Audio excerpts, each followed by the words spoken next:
Hello guys, welcome back to my channel. তোমরা সবাই কেমন আছো? আশা করি তোমরা সবাই খুব ভালো আছো। তো আজকে আমার ভিডিও হচ্ছে শুক্তো রান্না রেসিপি। তো চলো বেশি দেরি না করে তোমাদেরকে দেখানো যাক।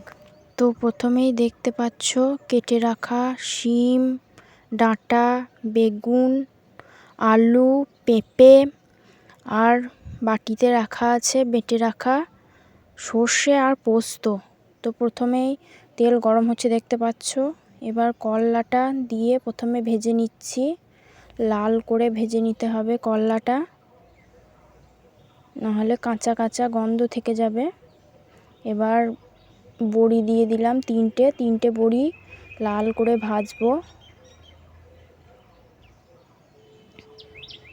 দেখতে পাচ্ছ লাল হয়ে গেছে, এবার একটা বাটিতে তুলে রাখবো।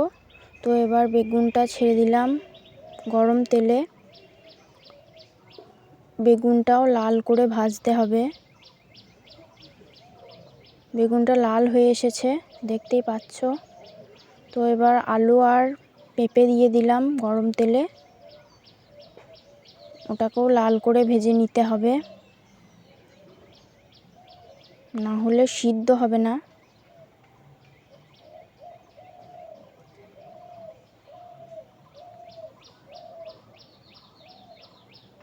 এবার 5 ফোড়ন আর লঙ্কা দিয়ে দিলাম, তারপরে শিমটা আর ডাঁটাটা দিয়ে নেড়ে নেব ভালো করে, কাঁচা গন্ধটা যেন না থাকে। আমি প্রথমে রান্নাটা করছিলাম, ভিডিও করতে করতে রান্না করা অসুবিধা হচ্ছিল, তাই মাকে বললাম তুমি রান্নাটা করো, আমি ভিডিওটা করছি। তো কিছুক্ষণ নেড়ে নিচ্ছি।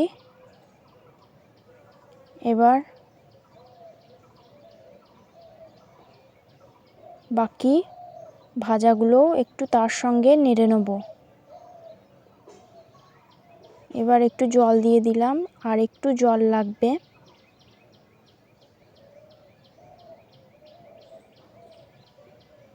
জলটা দিয়ে একটু ফুটতে দেব। এবার একটু লবণ দিয়ে ভেজে রাখা বড়িটা দিয়ে কিছুক্ষণ নেড়ে চেড়ে নেব। কিছুক্ষণ নেড়ে চেড়ে নেওয়ার পর ফুটছে দেখতে পাচ্ছ। এবার একটু আমুল দুধ ছিটিয়ে দেব বেশ কিছুটা।